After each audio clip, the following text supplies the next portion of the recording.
Малко след полунощ съседи съобщават за пожар на първия етаж. Огнеборците заварват горяща входната врата и част от антрето на апартамента. Значи той имаш нещо като малък взрив и тогава изпада всичко. В 1:30 ми чукна комшията. Росен, излизай, ти казва пожар. Почна да чуват викове тук и идва пожарната. Собственикът на горящия апартамент, 22-годишният Йордан Ангелов, също дотичал от гости след обаждане от съсед. Съседния апартамент преди 2 вечери беше разбит. Нямаше кражби, няма такива работи, лицето е избягало.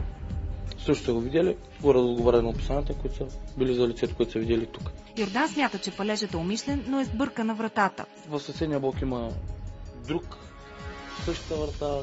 Полицията работи по няколко версии, сред които и умишлен палеж. Така се работи по версия пожара да е предизвикан поради непредпазливост или някаква техническа неизправност. Пострадали при пожара няма, но двумесечно момиченце от 6-ти етаж е откарано в спешната помощ със съмнение за обгазяване. Много бързо състоянието е компенсирано и самото бебе е здраво.